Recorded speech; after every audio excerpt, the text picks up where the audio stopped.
Richard Haig has a love of the environment and for many years has taken the lead on environmental projects within the Darton West Ward.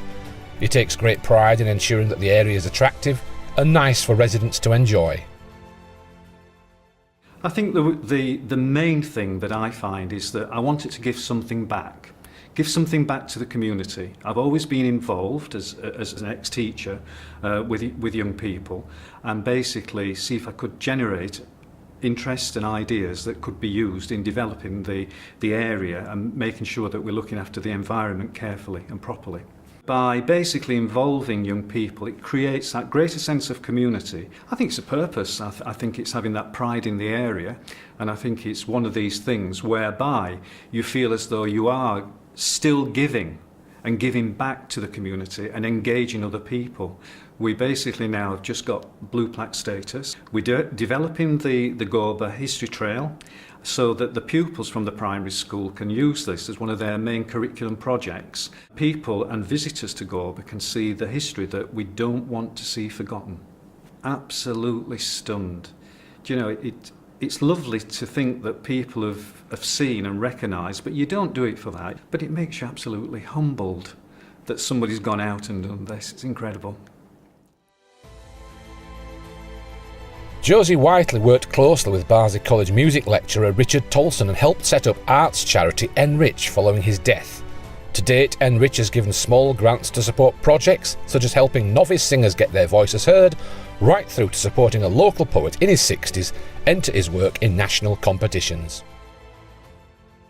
I think arts are one of the most important things in life. They just enrich everything about our being, really. In Barnsley, we've actually got quite a strong cultural heritage and quite a strong arts scene.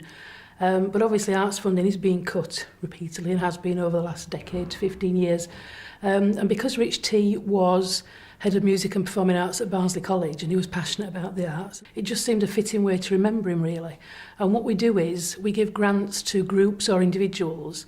In the 4 years, well, 3.5 years we've been established, we've given out grants totaling nearly £15,000, which I think is actually astonishing for a small charity that we just dreamt up one day and then made happen. Well, I was stunned. I probably had a similar reaction to I think how Rich would feel, because you don't do things, well, hopefully most people don't do things like this to sort of have the name in lights. It's not about that. You know, I was Director of Arts at the college and I work as an interim manager in colleges in the arts. And what I want is people to be able to benefit from that. So just the idea was, this was Rich's hometown, let's do it here. And I'm really, really proud of what we've achieved, but I don't think it's all about me. It's a team effort. It takes a lot of my spare time, I mean, I won't lie, but nobody's making me do it. I do it because I think it's a really good, worthwhile thing to do. Army veteran John Hatfield pulled himself back from the brink after 12 years of military service to become a volunteer for SAFA, formerly known as the Soldiers, Sailors, Airmen and Families Association, which provides lifelong support to those who have served in the military and their families. I enlisted into the Yorkshire Volunteers in 1968. In 1977, I was posted out to Northern Ireland and we were looking for mums. I put the dog out on the long lead. He picked up on it, we started getting towards it. Both mums exploded, so I got metal fragments, bomb fragments in my legs, and I was hospitalised for 4 months. I decided to re-enlist just as the first Gulf War were coming about.